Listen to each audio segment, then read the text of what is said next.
Holy shit. I just got done watching Extreme Rules 2018, and it's another show by the WWE that is of really good caliber and really good standards. And I'm really happy with a lot of the finishes of this match. And I'm also happy that it's 10:45 and it's not a show that ran until 11:30, or it's not like a goddamn New Japan Pro Wrestling show where it's 6 or 7 hours long. So, I did not watch the show until 8 o'clock because I just feel the WWE, they need to get to a 3 hour or 2.5 hour pay-per-view show. They need to stop having so many matches because it gets to a point where it's too much. And the first match I watched was Carmella versus Asuka, and that was a very, very controversial match because it was the worst match on the card, and it had a very disappointing finish for anybody watching. So James Ellsworth is put in the shark cage. He manages to escape the shark cage, and Asuka gets banged into the shark cage when it's lowered, and she gets a pinfall. So a lot of people are feeling kind of a little pissed off because they think Asuka really deserves it. She could have a very long reign as the SmackDown champion. And then there's other people that are saying, maybe it's because she's Asian and she's Japanese. She may have a hard time speaking the language, so maybe she's not over as a character. And also, the WWE has not been doing that good of a job building a lot of the Asian wrestlers to be very credible. So there are some people who are frustrated, and there's also a lot of people who are frustrated because after they gave Asuka such a long undefeated streak, they're making her look like somebody who can fall for anything. And it was kind of cool seeing her wall up James Ellsworth and get a comeuppance. And also it was cool seeing that gimmick that she was doing, that Carmella was doing in the match with James Ellsworth, where he was throwing weapons to her and then Asuka was countering it. So Carmella is doing a lot of good job with a lot of interference and a lot of gimmicks and stuff. But the other thing is that they can do that for a while before that Three Stooges type of gimmick gets a little old. And the next match is Shinsuke Nakamura versus Jeff Hardy. And I had some trouble with my phone, so I was not able to watch the match, but I saw a recap. So what happens is Jeff Hardy gets into the ring, and then Shinsuke Nakamura low blows him before the bell starts. Then Shinsuke Nakamura hits him with a Kinshasa, and that's that. So it is a little frustrating because, again, it doesn't really show Shinsuke Nakamura's abilities.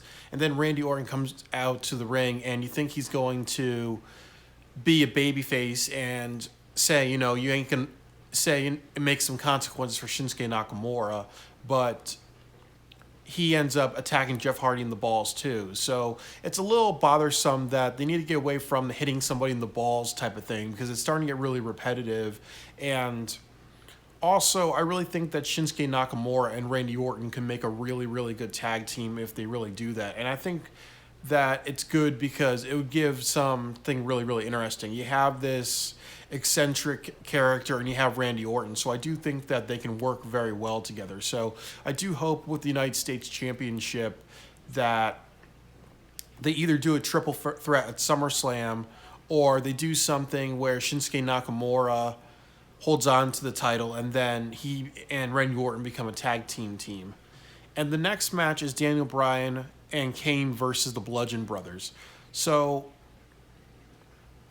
Daniel Bryan and Kane lose to the Bludgeon Brothers. And that was a surprise to many people. And it was a surprise to me too because you see Kane and Daniel Bryan on the front poster of Extreme Rules. And Daniel Bryan, like he always does, he put on one hell of a match. He made the Bludgeon Brothers look really, really good. And I'm also happy that the Bludgeon Brothers won because I really like their characters. I really like their costumes. I really like how they kind of have a gothic, Celtic, medieval type of look. And I do think that because they are wrestlers that are not as famous as Kane and Daniel Bryan, that it's good to kind of throw the new people a bone, if you will, to quote Dr. Evil. Throw me a frickin' bone.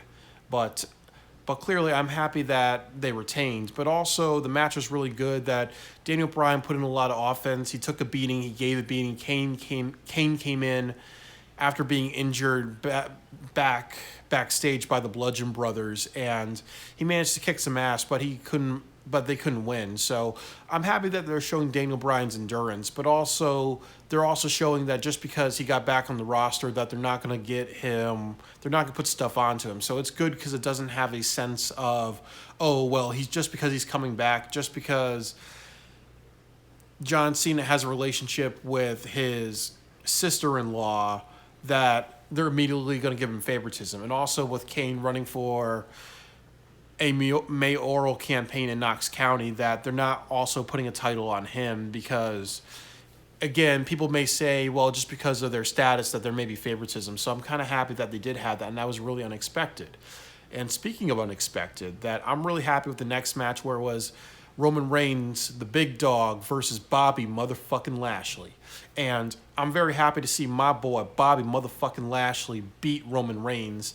And I was very concerned about this because I really felt, and I think a lot of people have also felt, that WWE's did not have the balls to give Bobby Lashley a shot at winning, so maybe he can go on and face Brock Lesnar. And I really think that at SummerSlam that Bobby Lashley should beat Brock Lesnar, and they really should do and it's always been a dream match for the longest time. So I really, really think that this is a really good direction to have Bobby Lashley win and then face Brock Lesnar, because they're both MMA people. They're both bad motherfuckers.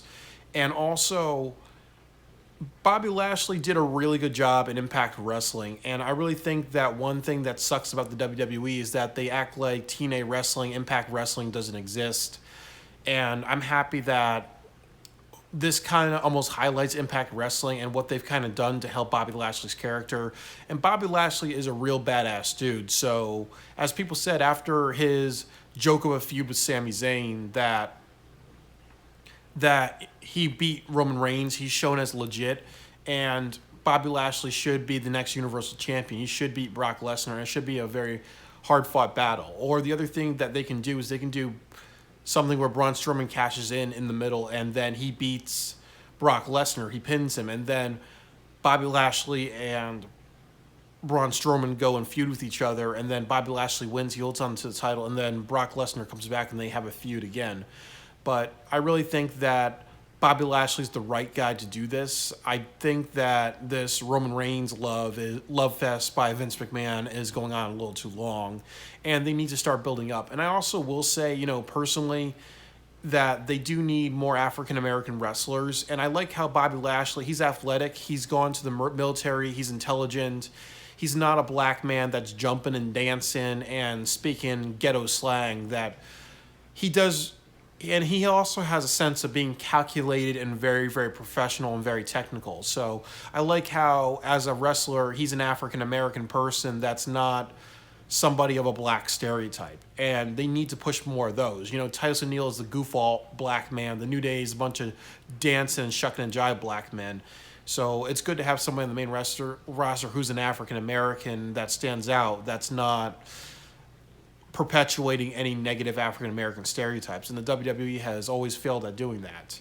So I'm happy, and I really want him to win. And hopefully maybe one day he'll get transferred over to SmackDown, and he could be maybe the first WWE African-American World Heavyweight Championship, because ever since the 1960s, they've not put a title on an African-American wrestler. And that's really egregious, and WWE needs to get to the times. It's not the 1919s, it's the 20 teens. So the WWE needs to start pushing African American wrestlers more in a very constructive light. Same thing with the Asian wrestlers. And the next match after that, I believe, is Alexa Bliss versus Nia Jax, and it's a really good match. I liked how Alexa Bliss took a beating. I like how Mickie James got involved, but she didn't do too much to steal the spotlight. Ronda Rousey got involved, and I think they're doing a really good job with Nia Jax. It is kind of unfortunate that they're not putting the title on her. They're not giving her a reign, but they do a good job of letting Nia Jax take a beating and give a beating and show her as a strong woman. And I really think that that's really important. And also because, people would kind of look at Nia Jax and say, maybe she's not as attractive as Alexis Bliss because she doesn't fit that stereotypical Barbie doll type of image that is really good for young girls and anybody to see Nia Jax win sometimes, put a beat down sometimes, and also win the title sometimes. So it does have more of that diversity of women. So it's not just the Barbie doll diva type of look. So, and I also like Alexa Bliss taking an ass kicking. I believe she fell onto a trash can. She got hit by a trash can or something like that. So, and also like how she took a table shot by Ronda Rousey. So they're really doing a good job of saying that even though she's a ditzy doll type of character, that she can be also cunning and conniving. And also, somebody who uses her wit, she breaks the dumb blonde girl stereotype. And also, they're doing a good job of showing how she can take a beating too. So she's not that, girly girl type of person that can't take a whooping. And the next match I remember is Rusev versus AJ Styles. And I was very disappointed that Rusev didn't win. I think it would have been kind of cool if he did win and he had the title until SummerSlam, or it was something where Samoa Joe interfered and cost AJ Styles and they did a triple threat. And I think that they should start setting up a feud where it's like AJ Styles versus Samoa Joe, and then Samoa Joe comes off as the bully, and then Rusev comes off as the hero and is like, you know what, happy Rusev Day, and he beats Samoa Joe maybe at WrestleMania. Because I can see it being that type of thing where it's like powerhouse heel versus powerhouse babyface. But they put on a really good match. This is like the best Rusev match. There was a lot of suspense in this match, and it went on for a while. And I also like how Rusev went to the ring post that was exposed, and then it went to a 2 count, and then after that he went on for a little bit longer, because I really just don't like it if they do something where they just turn where it's like Aiden English or the heel or their heel friend costs them the match, and then what happens is that they go feud with each other. That I think Rusev needs to be in the main event picture. They need more main event guys, and I think that this feud should continue, or they should have a rematch at SummerSlam. But I really think that I was really upset that Rusev didn't win, but it was a really good match. I want to see AJ Styles do a little bit more moves. I want to see him do the spiral tap and other things as well. So I do think that he's becoming a little one-dimensional. And my question for you guys is, do you think AJ Styles is becoming the John Cena of WWE, or the contemporary John Cena? Because he does have a long title reign. It may get to a point with him where they may feel like it may be a little hard to take the title off of him. But I really think that for next year at WWE WrestleMania, I want to see either Big E Langston versus Samoa Joe for the WWE Championship, or Rusev versus Samoa Joe for the WWE Championship, and have AJ Styles versus Shawn Michaels, or AJ Styles versus a legend. I really think that they need to do that, like put him into a category where he is fighting a legend. And the last match of the night is Dolph Ziggler versus Seth Rollins. And I'm not a fan of either wrestlers. I don't like Seth Rollins. I do not like Dolph Ziggler, and I do not like Dean Ambrose. I find all of them very boring and generic. If you guys like them as wrestlers, to each his own. It's just like looking at artwork. We all have our own opinions. So even though I may find them boring, I may find them just, crowd favorite, boring, monotonous people, you have your own opinion, and I respect anybody who has an opinion, So, to each their own. But the match was really good. I like Drew McIntyre getting involved in that match, and it went on for a while. I did not like the ending of the match where it went to it went to a sudden death, and then the sudden death thing ended not even in 10 seconds. So I felt that was a little bullshit. And I really think that was really good offense. It did kind of tie a lot. It was really good to see Dolph Ziggler have a disadvantage at one point, and then he kind of does good. He did a lot of good heel stuff. And I really like how he's trying to be like the next Shawn Michaels. So that's kind of how I felt about that. And oh shit, I forgot Braun Strowman versus Kevin Owens. That I really think that this was a really great match. And I think that it was really funny to see Kevin Owens go, Braun Strowman, suck it, and then what happened was Kevin Owens put handcuffs on Braun Strowman, and then Kevin Owens was like, Braun Strowman, suck it, and then Kevin Owens he climbed up the steel cage, and Braun Strowman like broke free from the handcuffs. He climbed up the Hell in a Cell cage, and then he threw Kevin Owens off the steel cage. I apologize. This is not a Hell in a Cell match. He threw Kevin Owens off the steel cage. Even though it cost him the victory, Kevin Owens went through the tables again.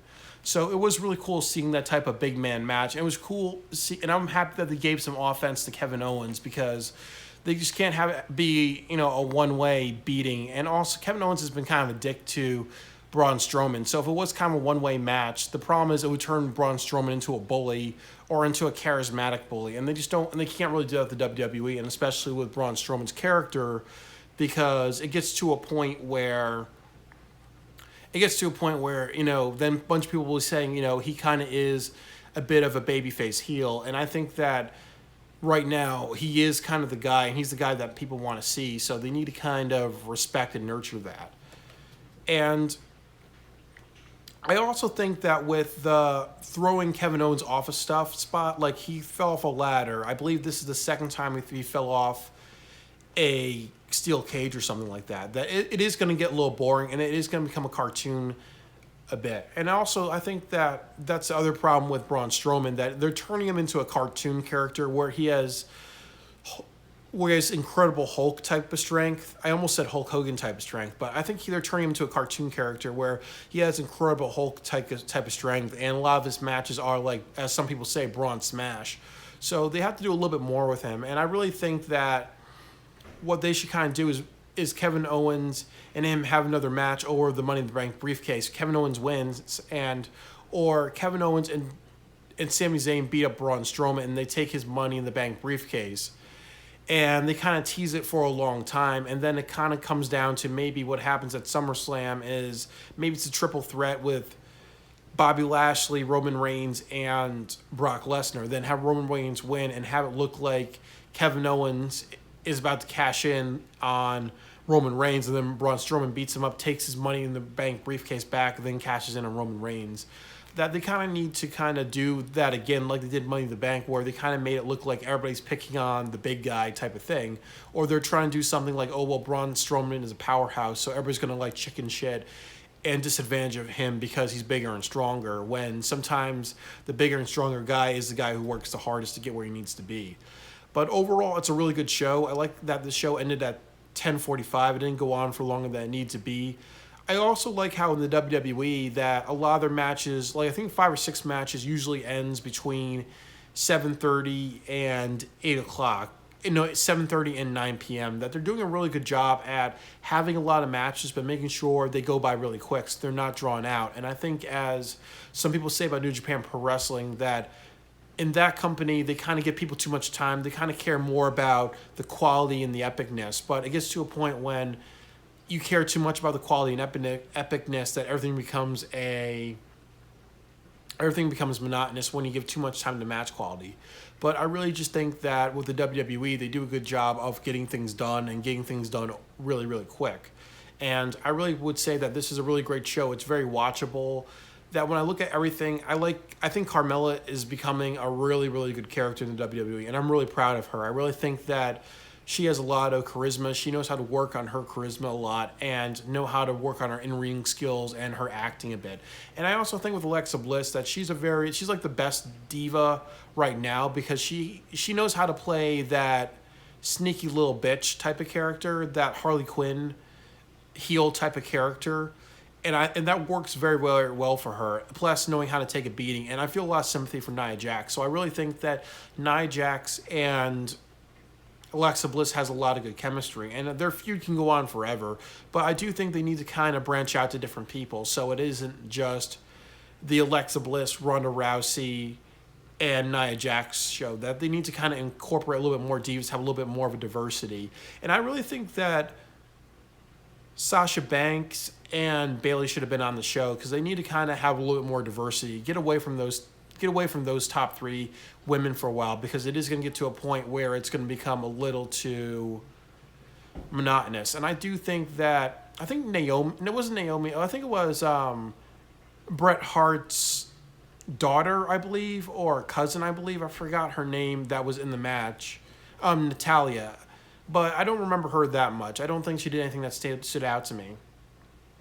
My other question is that I do think AJ Styles is getting to the point where I feel he's overrated. I feel like a lot of his best work is in New Japan and TNA wrestling. I do think that with AJ Styles, he's kind of stepped down in quality a lot. So I do think that my question is, what can you do? What can WWE do to make AJ Styles a lot better and more appealing? I do think that he needs a lot more matches, and they need to kind of push high caliber. They need to kind of look at New Japan Pro Wrestling and Ring of Honor and just saying, AJ Styles needs to be of that type of caliber and that type of high momentum. They need to bring back the Styles Clash with him. That they need to kind of make him a little bit more sympathetic. The one thing that I liked about TNA wrestling, that even though they didn't do a good job with AJ Styles, that people cared a lot about AJ Styles because he was that hard worker type of wrestler that got a lot of bullshit and didn't get where he should have been and didn't get the accolades he should have been in Impact Wrestling. So I really think that they need to kind of make AJ Styles a little bit more sympathetic, or they need to make him have match of the night type of wrestling matches. But they need to give him more time. They need to put him in a lot more spots where he is doing the spiral tap and a lot of other moves that he doesn't usually do. I do think that his quality has kind of gone down, and they need to kind of get back with that. And everything that they've done with Shinsuke Nakamura and that whole Rochambeau type of thing is complete bullshit, and that really destroyed his character, AJ Styles' character, and Shinsuke Nakamura's character. That they need to do justice by them, and it's really some of it is their fault, but most of it's kind of the WWE's fault for maybe how they choreographed it, and they picked a stupid feud for them to have. And I do think Rusev should be in the main event picture a lot, and he should have a lot more high-quality matches. But I do think that they should work hard to transition him into having the WWE title. I do think that needs to get to a point where he holds it, because I don't like how there are these wrestlers who get over by themselves. They push themselves really, really hard, and that the WWE puts the title on them a little too late or doesn't give them the work that they need to. And also, I'm kind of happy because, Jinder Mahal wasn't on this card, and there was a bunch of wrestlers who were not on this card, like Samoa Joe. I don't remember if the New Day was on. I think the New Day was on the pre-show, but I didn't watch their match because I believe that there was something wrong with me streaming to the WWE network if it was shown after 8 o'clock or they were on the pre-show. But I really just like that they've not, and they didn't show a lot of the women wrestler on the SmackDown roster. So I like how the WWE can have a show with a lot of great wrestlers and keep a lot of great wrestlers off, because if you have everybody and you feature every cool guy on there and every cool gal on there, it becomes boring, monotonous. So I like how it's not over featuring everybody. But I really liked the show. It was very fluid, and I expect more out of the WWE. I think that they have a really good standard. They should never lower their standard. It was very controversial to have that be an opening match where Asuka lost, because I think with Backlash, a lot of people did not like the opening match. They did a very smart job of putting Roman Reigns in the middle of the match. Their best decision tonight was letting Bobby Lashley win and kind of teasing that dream match of Lashley versus Brock Lesnar. And especially with WWE, and as I said before, having a very, very egregious reputation of pushing African-American wrestlers and not really pushing an African-American wrestler who was constructive and who fought against and who doesn't feature a lot of negative African-American stereotypes. I think Bobby Lashley should be a wrestler that they push that's African-American, doesn't perpetuate and doesn't showcase any negative African-American stereotypes, and they should put the Universal Championship on it. And if they have an issue with letting Brock Lesnar lose, they should really just kind of do something like say, Brock Lesnar got a little too lazy, he got a little too overconfident, he was too much focused on MMA, he underestimates. And they can kind of do that angle and then have Lashley win. So I really think they need to do that. And for them, Lashley is a very good African-American champion.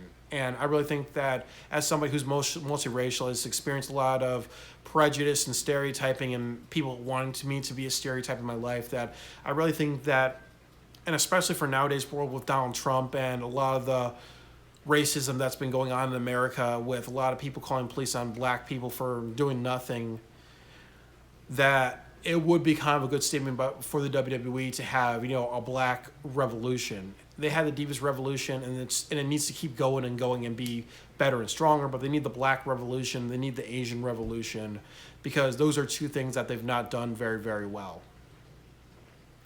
And I also think that they need to also push a lot more Muslim or Middle Eastern wrestlers. That I think with Jinder Mahal, he is a stereotypical angry Middle Eastern Indian type of person, and even though he's from India, I believe, he's a Canadian, he's Indian Canadian, I believe, that they still have that anybody from the Middle East or Middle Eastern looking is the angry Middle Eastern.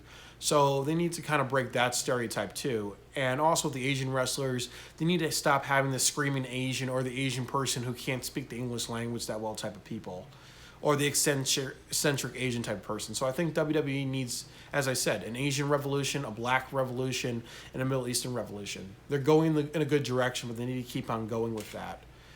And that's all I have to say about this show. It was very watchable, it was very palatable, it was very digestible. This is a show that I'm glad that I spent time watching. It was very fluid. 3 hours went by really, really quickly, and I expect WWE to have this as a minimal standard, not a maximum standard. Thank you.